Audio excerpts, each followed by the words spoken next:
récipiendaire du prix de African Leadership Magazine. Selon les organisateurs, ce prix a été décerné à Roch-Marc Christian Kaboré, son leadership politique. Il a reçu sa distinction lors d'un leadership africain où le président du Faso était l'invité de marque.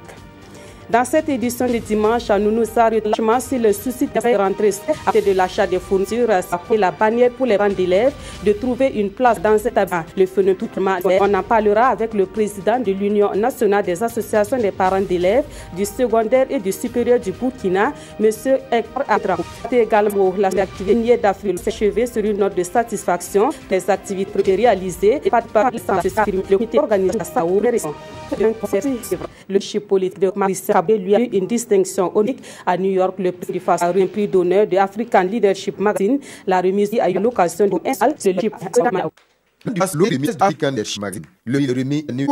leadership africain de marque. Je vous donne la suite à participants et colloques et des raisons gratuites de Leadership Magazine. L'occasion ne serait pas cause. La fonction de son discours est des choix ardus de dirigeants. Mais fort heureusement, depuis ces 2 dernières décennies, sans doute, au Burkina, l'émergence d'une version de dirigeants bien formés, heureusement patriotes, à le témoignage de l'état de facture et constitution tout à mis en échec par aussi la décision des peuples africains de droit à la justice et à la démocratie.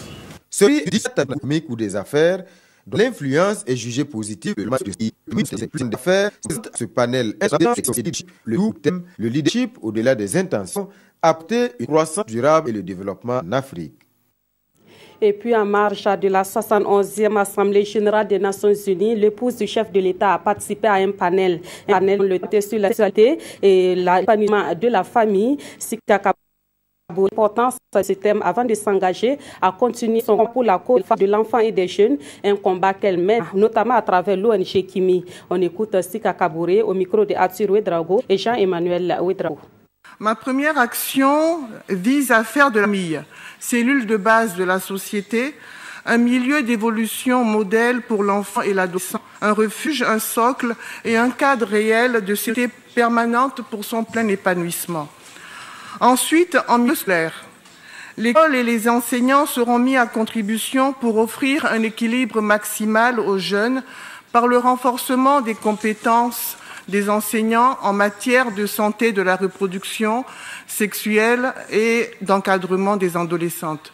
Kimi, la Fondation Kimi, l'ONG que je préside, expérimente déjà en collaboration avec le ministère de l'Éducation nationale un programme d'enseignement à l'hygiène que je compte compléter avec cette thématique ainsi que celle de l'excision. Les adolescents tissent entre eux ou elles des relations pour constituer des groupes ou bandes souvent d'influence néfaste et s'adonnent à des comportements peu recommandables. En vue de les préserver de certaines vulnérabilités, il nous faut travailler à faire de ces groupes un cadre bénéfique qui offre à l'adolescent et à l'adolescente un apprentissage de la responsabilité sociale. Et à ce niveau, nous avons prévu de mettre en place des clubs de droits de l'enfant dans les écoles. Je suis persuadée, en 4e point, que pour favoriser une meilleure utilisation des centres de santé, de la reproduction et de santé sexuelle, il nous faut procéder à la création de structures de santé spécifiques au sein des centres d'écoute des jeunes et centres qu'il faut d'ailleurs démultiplier. On reste au pays de l'oncle Sam où vit un de nos compatriotes depuis 1960. Il s'appelle Sompieta Adama Zongo, ancien chauffeur à l'ambassade du Burkina Faso aux États-Unis.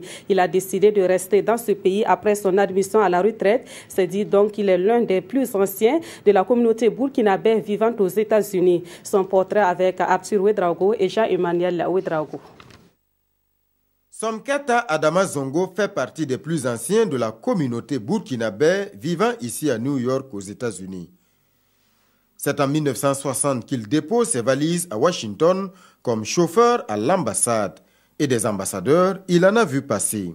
Ce qu'il a conduit, c'était le Paul Rwamba, il y a Yibou, et puis il y a Gaëtan, il y a Kafando qui vient de partir, et puis Michel Kafando, alors, et puis il y a Garungu, Mangarungu. Voilà. Les 76 ans bien sonnés, ce natif de l'Aï décide de rester aux États-Unis après sa retraite. Mais le cordon avec le pays natal n'a jamais été rompu. Je suis parti à Ouagadougou, à Burkina, peut-être 8 fois. Et je viens d'arriver l'année dernière, à mois d'août, là. J'étais là-bas. Même ceux qui allaient, ceux qui à Ouagadougou, tout le monde, même ceux qui sont en Côte d'Ivoire, m'appellent tout le temps. On se parle tout le fur et à mesure. Somketa Adama Zongo est marié depuis 1974 à une Burkinabé et est père de 6 enfants.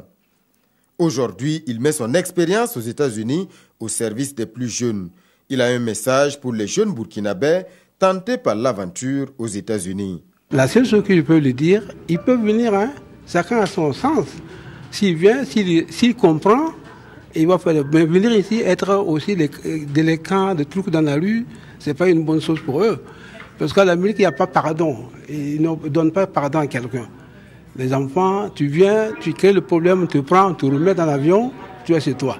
Ou bien on te met dans la prison ici et tu ne peux rien faire. C'est la raison pour laquelle nous avons un bureau burkinabé ici à New York. Chaque fois quand ils viennent, on leur demande de venir d'abord nous voir. On va leur donner le conseil, on va leur dire ce qu'il faut faire, comment faut-il marcher. On a un président, il est là pour ça, donc il n'y a pas de problème. En tout cas, Adama Zongo ne regrette pas son choix. Il nous confie mener une vie tranquille actuellement, même s'il n'a pas encore la nationalité américaine. Autre point de l'actualité, le gouvernement burkinabé poursuit sa série d'explications du plan national de développement économique et social. Cette fois, ce sont les forces vives de la région du Sud-Ouest qui ont reçu des explications détaillées sur le PNDS, des explications fournies par le Premier ministre Paul Kabatieba. La rencontre a eu lieu hier à Gawa et le compte rendu est de Ali Sagnon et Dramana Kabouri.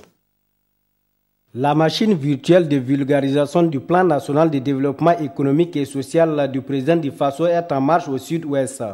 Au perchoir, le Premier ministre Paul Kabatieba et son équipe technique échangent à bâton rompu avec les forces vives de la région du sud-ouest afin d'accorder les violons sur le contour du PNDS, dont la réalisation va nécessiter la mobilisation de plus de 15 400 milliards de francs CFA.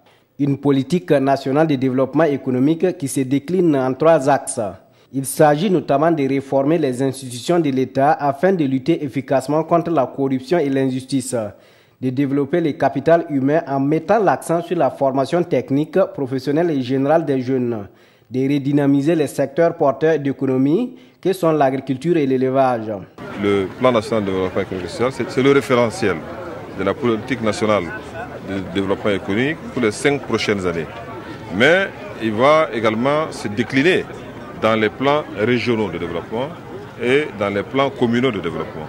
Donc c'est pourquoi il est important pour moi aujourd'hui de venir au contact des populations dans toutes les localités de Burkina pour partager avec ces populations-là sur la déclinaison également du plan national de développement économique et social dans les plans régionaux de développement, dans les plans communaux de développement. Au cours des échanges, toutes les préoccupations liées au développement de la région ont été passées à la loupe. De la question d'insécurité en passant par l'eau, l'énergie électrique, les infrastructures scolaires, sanitaires, routières, jusqu'à la poussée anarchique de l'orpaillage artisanal dans la région, ainsi que l'emploi des jeunes et des femmes.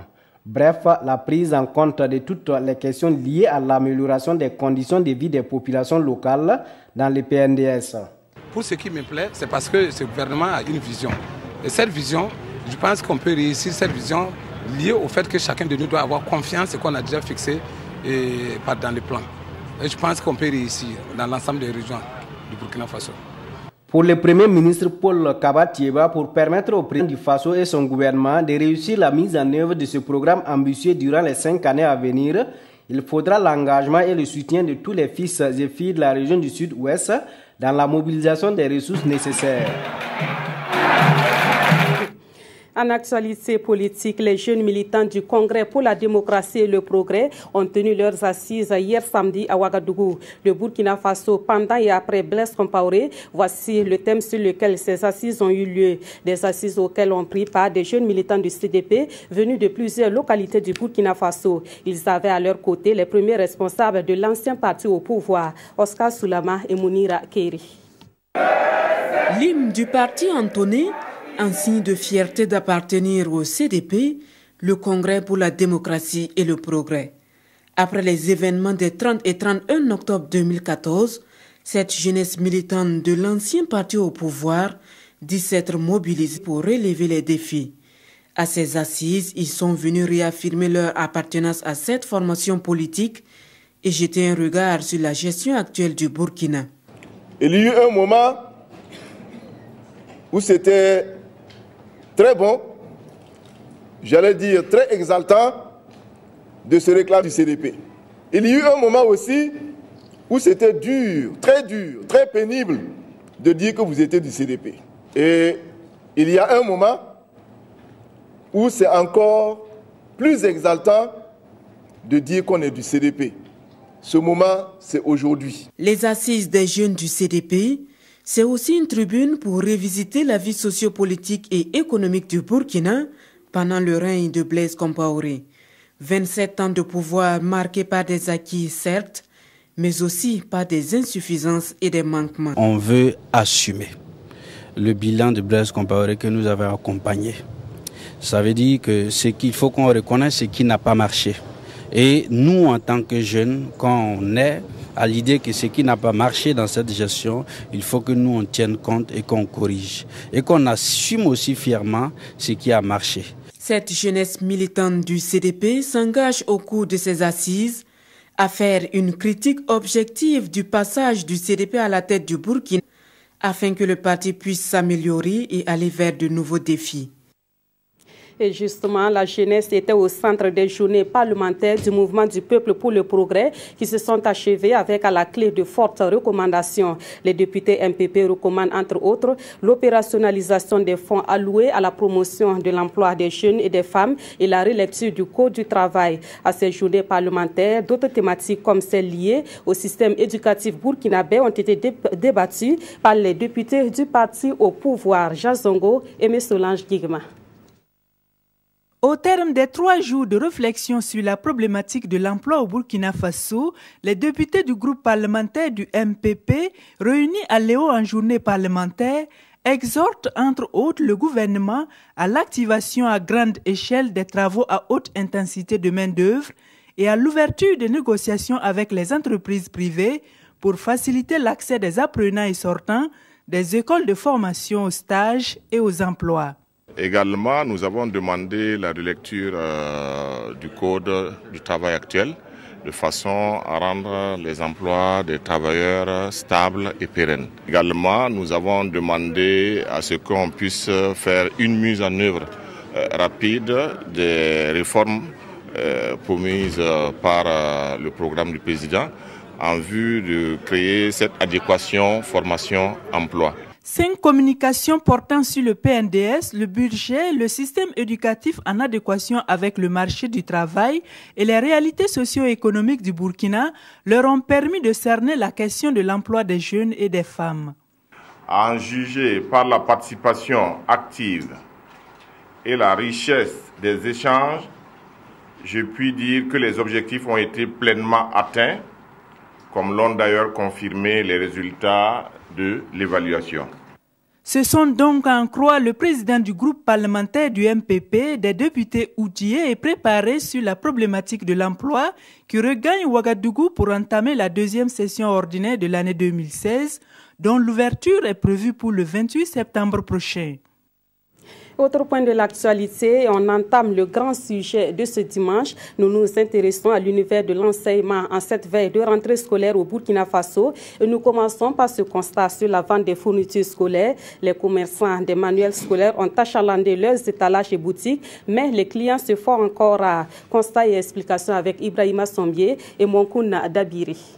On a plein de livres. Le visage grave et l'air mécontent, Mamadi Compaoré nous montre ses provisions de fournitures scolaires. Comment ça va se passer? Sinon, on est prêt. Mais nous souhaitons qu'il y a aussi aider les parents, c'est mieux. Si on n'aide pas les parents, vraiment, ça ne va pas. Cette année, c'est tellement mou. Comme ses pairs ici à la rue des Écoles, ce libraire dispose de l'ensemble du matériel didactique. Mais à quelques jours de la rentrée des classes, c'est toujours le calme. Les clients se font désirer. Cette année, vraiment, pour le moment, on ne se plaint pas, mais il n'y a pas marché comme ça. Peut-être parce qu'avec la fête qui vient de se passer, et les gens attendent pour le moment. Je ne sais pas si ils ont profité avec la fête, sinon pour le moment, on les attend toujours. Malgré la morosité, Elise Savadogo est venue chercher quelques cahiers pour sa fille. Un devoir de paix pour ses parents qui avouent ne pas pouvoir payer la totalité. Les temps sont durs. Nous sommes obligés d'acheter des fournitures pour nos enfants. Sinon, les temps sont durs et on n'a vraiment pas d'argent. La lenteur du marché, ce ne sont pas seuls les petits commerces qui semblent en souffrir. Ici, dans cette grande surface, c'est le plein des rayons pour la rentrée. Mais là aussi, l'affluence ne satisfait pas toujours.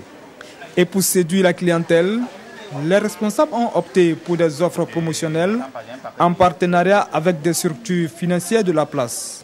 Cette année, ce n'est pas du tout ce qu'on espérait avoir comme l'année passée, honnêtement.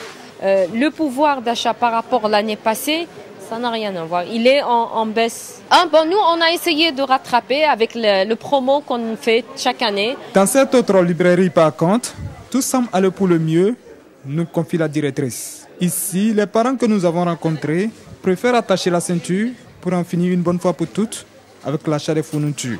Pour les cahiers seulement, j'ai payé 25 000 et quelques, sans compter les livres. Maintenant, je vais aller voir les livres. Si la rentrée scolaire n'est aucunement une surprise, les parents préfèrent prioriser les dépenses et l'argumentaire des inscriptions scolaires et de la recherche des places sans prendre le dessus. Les libraires, eux, devront donc attendre encore pour espérer tirer profit.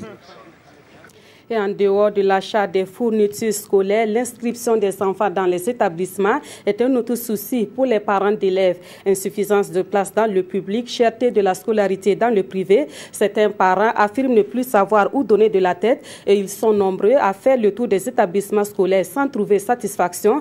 Constat dans quelques établissements à Ouagadougou. Dans ce dossier signé Amadou Ilboudo et Maïmouna Traouri. Inscrire son enfant dans un établissement d'enseignement secondaire à Ouagadougou, un casse-tête chinois pour certains parents d'élèves. La raison, l'insuffisance des places dans le public et la cherté des frais de scolarité dans le privé. C'est pas facile, hein? On a tourné dans beaucoup d'écoles, mais on est en train de tourner toujours pour voir. On me dit d'attendre d'abord, ils vont faire la liste d'abord, voir s'il y a la place, ils vont me dire ça. On a fait le tour dans les autres établissements privés, mais je trouve que c'est un peu élevé. Les frais sont un peu élevés, compte tenu de nos moyens qui sont très modestes. Donc voilà pourquoi on insiste ici pour quand même y rester jusqu'en terminale. Dans les établissements privés, on nous propose de 80 000 à 100 000 pour la seconde. Si ces deux parents d'élèves repartent du lycée Philippe Zenda Kaboré et du Marianne Gwabi avec des promesses, ce ne serait pas le cas s'ils s'étaient rendus au lycée municipal Bambata. Ici, il n'y a plus de place disponible dans les classes, comme l'indique cette note du proviseur. Cela ne veut pas dire qu'il n'y aura pas des élèves de cette même population qui viendront dans l'établissement, puisqu'il y a les affectés de l'État, ceux qui sont admis à l'entrée en 6e et en seconde, que nous allons recevoir. Et en plus de ces affectés, il y a les redoublants qui sont déjà là. Et également, il y a les inscrits de droit du personnel. Et comme nous sommes également un établissement municipal, il y a que nous recevons les dossiers donc, de la commune. Et lorsque vous faites la somme de l'ensemble de ces inscriptions, vous retrouvez à des effectifs qui ne permettent plus de dire à la population, oui, à la place, venez, les gens vont venir s'aligner, passer des jours sans pouvoir être satisfaits. Par un calcul mental, il étaye ses propos. Et chaque parent qui vient vous voir veut inscrire son enfant en 6e. Bon, alors que des répartitions que nous avons eu à faire la semaine qui vient de finir, mais ces répartitions sont allées au-delà des capacités d'accueil de chaque établissement. Si vous prenez les 177 des classes de 6e, c'est comme si vous avez 45 par classe qu'il faut ajouter aux redoublants. Si vous avez 30 ou 40 redoublants dans une classe de 6e, vous êtes déjà soit à 85 ou à 75. Alors que l'effectif normal, c'est 70 par classe du premier cycle. Nous, on n'a que 24 classes. Même notre salle d'informatique a été transformée en salle de classe. Et c'est la porte ouverte à la corruption et à l'arnaque des parents prêts à se sacrifier pour scolariser leurs enfants. À l'entrée de l'établissement, ils ont vu une dame qui dit qu'elle a remis son dossier, le dossier de son enfant, à quelqu'un. Elle ne sait même plus c'est qui. Donc nous attirons l'attention des parents lorsqu'ils se font arnaquer par un certain nombre d'individus qui rôdent autour des établissements pour dire « je connais le proviseur, je connais tel professeur, voilà, on peut vous aider à inscrire votre enfant, ça fait tant de francs. » Pour ces acteurs du système éducatif, la seule solution au problème de l'insuffisance des places, c'est le renforcement de l'offre éducative. Pour eux, cela passe par l'augmentation des capacités des structures d'accueil et la construction d'établissements dans les quartiers périphériques. Voilà, nous sommes avec le président de l'Union nationale des associations des parents d'élèves du secondaire et du supérieur du Burkina. Bonsoir, monsieur Hector Ardan Ouedraogo. Bonsoir, madame. Bienvenue sur notre plateau. Alors, tout d'abord, quelle est votre réaction à la suite de ce reportage? Bien, merci, madame. Avant toute intervention, je tiens à vous dire merci de me recevoir donc sur votre plateau. Et pour répondre maintenant à votre question, je dirais que après ce reportage, le constat que je fais, c'est une réalité. C'est une réalité que les parents d'élèves vivent effectivement à la veille de cette rentrée scolaire. Il y a un problème réel lié donc aux ressources financières. Il y a un problème réel lié au problème d'inscription donc des enfants dans les établissements. Donc le reportage que je viens de suivre en dit vraiment long et je souscris entièrement à ce qui est dit. Alors, on a l'impression que la situation est surtout constatée dans les grandes villes comme Ouagadougou. Est-ce que vous n'avez pas l'impression que l'État a abandonné ces villes-là au profit du privé? Avec le manque, l'insuffisance d'établissements publics? Je dirais que, d'une part, on peut penser effectivement que l'État a abandonné ces établissements au privé abandonner ces villes au profit donc du privé, et d'autre part, non. Dans la première partie, je dirais que si l'on regarde dans la seule ville de Ouagadougou, on est autour donc de 700 et quelques établissements, d'accord, pour moins de 100 établissements dédiés au public. Lorsque vous faites le ratio, vous voyez clairement que il y a c'est vraiment en deçà des attentes donc des parents. Alors, il faut donc travailler de façon à créer effectivement donc des établissements pour solutionner ce problème donc de manque de place. Et justement, que fait votre structure dans ce sens? Notre structure, l'UNAPSB, c'est donc l'Union nationale des associations des parents d'élèves du secondaire et du supérieur du Burkina Faso, dont je suis le président, d'accord.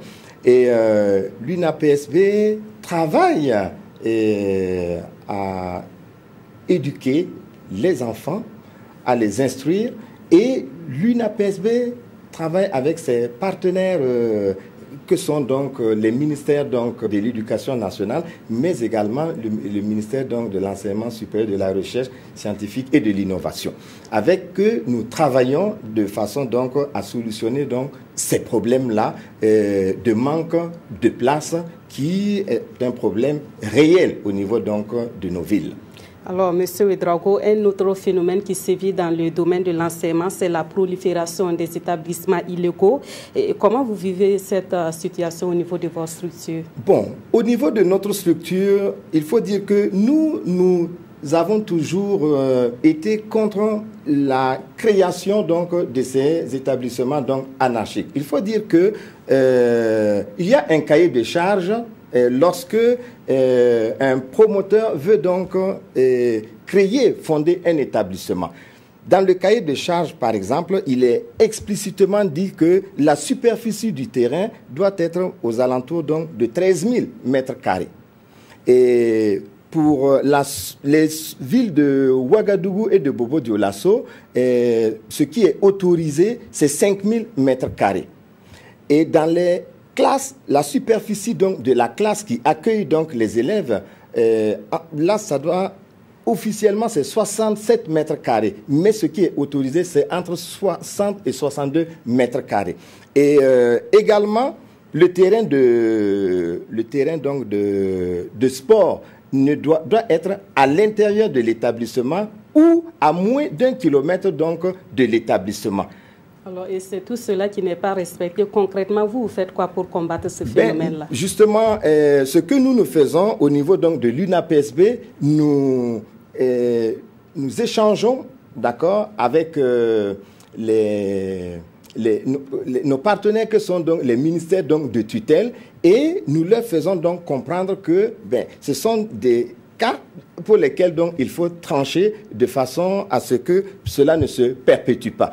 Je vous dis par exemple qu'un promoteur d'établissement qui n'a pas des enseignants de grande qualité, parce que nous faisons donc le tour aussi avec nos équipes qui sont donc mises en place depuis un certain temps, depuis que nous sommes donc à la tête donc de la structure. C'est ce que nous faisons. Et nous invitons donc les promoteurs de ces établissements à avoir des enseignants de grande qualité pour assurer donc des cours de grande qualité à ces élèves. Ça, c'est un.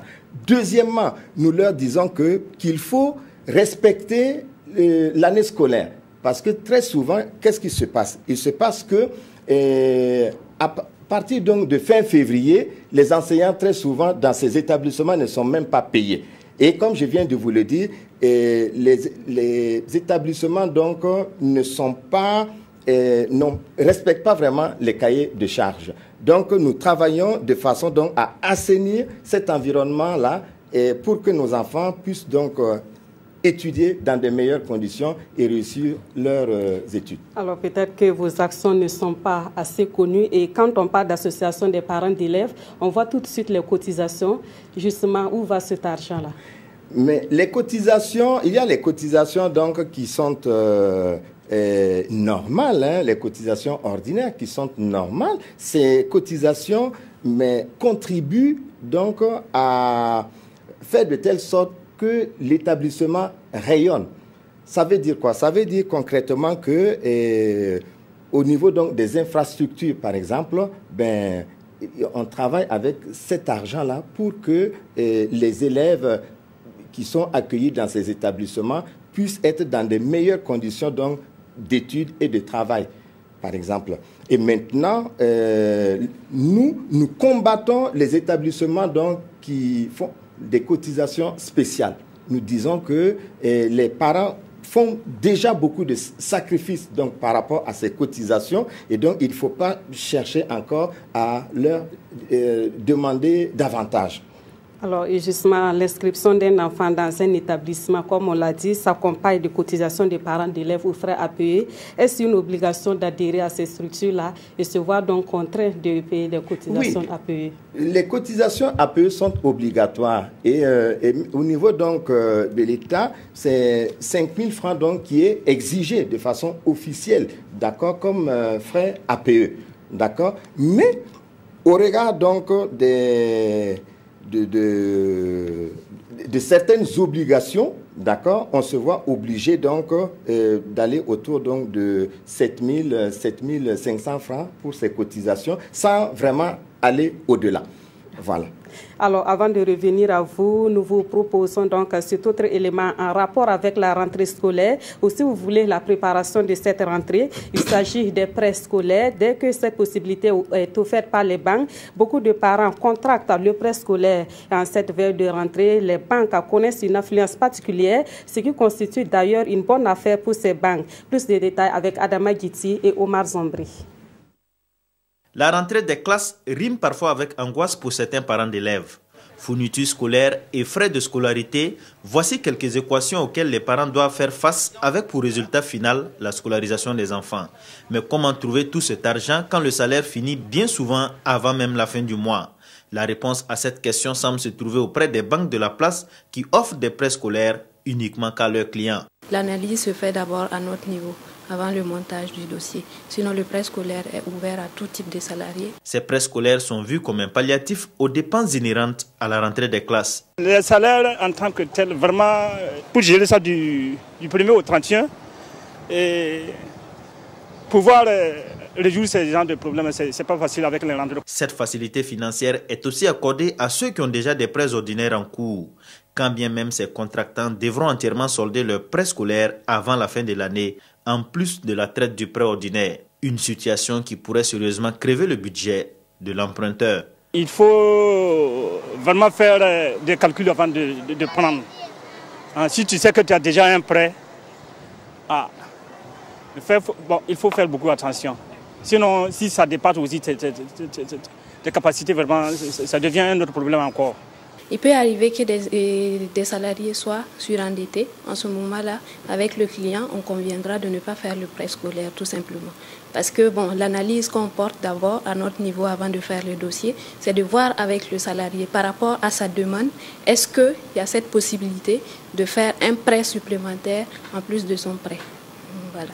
Sinon, ça reste ouvert. Généralement, on trouve une solution. Pour la seule banque qui a eu l'amabilité de nous ouvrir spontanément ses portes, tous les clients ayant un bulletin de salaire ont droit à ce prêt, même si dans la réalité, certains détournent ce prêt destiné à la scolarisation des enfants à d'autres fins. On est en Afrique, hein. Vous savez, même si on est célibataire sans enfants, on a quand même des frères, des sœurs ou même des cousins qu'on peut les aider avec leur scolarité. Il y a d'autres même qui prennent ça encore pour aller, soit disant que c'est pour aller résoudre le problème des prêts scolaires, alors pourtant c'est pour aller utiliser pour d'autres choses, quoi. C'est pas bon. Détournés ou pas, ces fonds sont remboursables de bon gré ou mal gré et avec les intérêts des banques en plus. Voilà, très rapidement, M. Ouedraogo, comment vous appréciez ce système de prêt scolaire accordé par certaines banques de la place? Bon, au regard de la réalité que vivent les parents d'élèves, je pense que ces institutions financières font ce qui est bien pour les parents, d'accord. Mais comme dans le reportage, on l'a vu, il y en a qui contractent effectivement ces prêts et pas pour des frais de scolarité, mais c'est à d'autres fins. Je trouve que c'est bien ce que ces institutions financières font, mais pour peu que le prêt contracté soit dédié effectivement à l'objectif poursuivi, c'est-à-dire payer les frais de scolarité. Mais ils le font naturellement, comme ils l'ont dit, avec leur intérêt, et c'est tout à fait normal, voire légitime. Merci, M. Ouedraogo. Je rappelle que vous êtes le président de l'Association nationale des parents d'élèves du secondaire et du privé. Merci d'être passé sur notre plateau et bonne rentrée scolaire. Merci, je souhaite également une très belle rentrée à nos enfants. Merci. Et dans la suite de ce journal, la société canadienne Teranga Gold est désormais la propriétaire de Griffon Minerals. Cette transaction a été faite suite aux difficultés financières que cette société connaissait dans l'exploitation du site aurifère de Banfora. L'information a été donnée par le ministre en charge des mines, le professeur Alpha Oumar Dissa, a animé un point de presse en marge de la semaine des activités minières d'Afrique de l'Ouest. On fait le point avec Moussa Ouedraogo et Kadi Sanogo. Des opérations d'acquisition intervenues entre la société d'exploitation minière Griffon Minerals et Teranga Gold, une société minière canadienne, c'est ce qui ressort de ce point de presse du ministre en charge des mines et de l'énergie. Depuis 2014, la société Griffon Minerals détient un permis d'exploitation de la mine d'or de Banfora, mais les opérations d'extraction aurifère n'ont pas encore débuté sur le terrain. Ce projet est un projet dont la technicité est d'un niveau très élevé. Et donc de 2014 à 2016, nous avons remarqué que une seule pierre n'a pas été déposée pour commencer à développer le projet. Ce qui nous inquiétait déjà, parce que dans le budget de l'État, exercice 2017, et même dans le programme national de développement économique et social, la mise en route de ce projet, donc de cette mine, est considérée comme l'un des éléments qui va pouvoir financer donc le PNDS. Le ministre rassure quant aux raisons du choix de Teranga Gold, qui est le nouveau partenaire pour la suite des travaux dans cette mine. Ces différentes entreprises, nous avons eu plusieurs correspondances et parmi toutes ces entreprises, nous avons essayé de faire des investigations. Et nous avons vu que l'entreprise Teranga semblait être celle qui, pour nous, l'entrée donc dans le projet de Griffon peut être profitable pour les populations. Nous pouvons donc bénir ce mariage. Ce mariage avec Teranga Gold permettra d'accroître la capacité d'exploitation minière dans ces sites qui aura comme nouvelle dénomination Banfora Global Mining. Et puis la semaine des activités minières d'Afrique de l'Ouest a refermé ses portes à Ouagadougou. Et pour cette première édition de la SAMAO, les organisateurs tirent un bilan satisfaisant puisque toutes les activités prévues ont été réalisées. La cérémonie de clôture a donc été une occasion pour le comité d'organisation de traduire sa reconnaissance aux partenaires de la SAMAO. Oscar Soulama, Ismaël Duloma, Sirima. Dernier acte de la semaine des activités minières en Afrique de l'Ouest, SAMAO. La cérémonie de clôture. Elle a été marquée par la présentation du rapport des activités menées. Un résumé de l'ensemble des communications a été fait aux participants. Occasion également de faire un bilan à chaud. Nous sommes largement satisfaits parce que nos espérances ont été largement dépassées. Nous avons enregistré en tout cas environ 1000 participants à cette organisation, donc soit le double de nos attentes. Raison pour laquelle le comité d'organisation a remercié l'ensemble des invités et des partenaires pour leur participation. Mention spéciale a été faite au Ghana, le pays invité d'honneur, avant de recueillir les recommandations. Les participants ont souhaité qu'on cible de plus en plus des domaines spécifiques afin que, effectivement, on privilégie les débats sur les communications. Nous avons pris bonne note et cela va contribuer à améliorer les prochaines éditions de SAMAO. Rendez-vous a donc été donné aux différents acteurs en septembre 2017 pour la deuxième édition. On termine ce journal avec les informations sportives. Bonsoir Mamadi Ouena. Bonsoir Nathalie. Alors on commence par le championnat francophone de boxe. Le boxeur Patrice Sou conserve sa ceinture, même si la victoire n'a pas été facile. Oui, ça a été très dur, comme nous le voyons en image, surtout qu'il conserve sa ceinture, mais ça a été un combat difficile pour le boxeur burkinabé dans la catégorie des poids moyens, et surtout qui avait remporté ce titre en décembre dernier en France.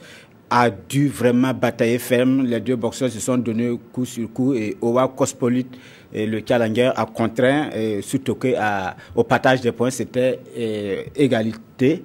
Les deux boxeurs étaient à égalité. Et dans ce cas de figure, c'est le détenteur de la ceinture qui conserve sa ceinture et c'est ce qui a permis à surtout Patrice de conserver son titre. D'accord. Et pour les autres informations sportives, on s'intéresse au basketball et aux arts martiaux. Oui, nous allons commencer aussi par le volleyball qui a terminé, c'était le tournoi de la zone 3 qui a pris fin hier et le Ghana qui a suivi la compétition en battant le Burkina en dames par 3-7-0 et au niveau des hommes aussi le Ghana a battu le Burkina par 3-7-1 et le basketball qui finit ce soir son championnat et actuellement le RCK est en train de mener 53-45, on est à 4 minutes pratiquement de la fin du troisième quart-temps. Et pour le match de classement, l'AS, c'est Diadème de Bourg qui a battu l'AS Onia par 52-49. Et on va terminer avec les autres championnats. Il y avait le Kung Fu Wushu et le Scrim hier. Et au Scrim, c'est Bobo qui a dominé en remportant 3 victoires sur les 5 finales. Et pour finir, le tout premier championnat de hockey a vu la victoire de Espoir Hockey Club de Boulkende sur Hockey Club de Gongé par 5-0. Merci beaucoup Mamadi Ouena pour toutes ces informations sportives et c'est la fin de cette édition. Merci de l'avoir suivi. Passez une agréable soirée en compagnie de la RTB.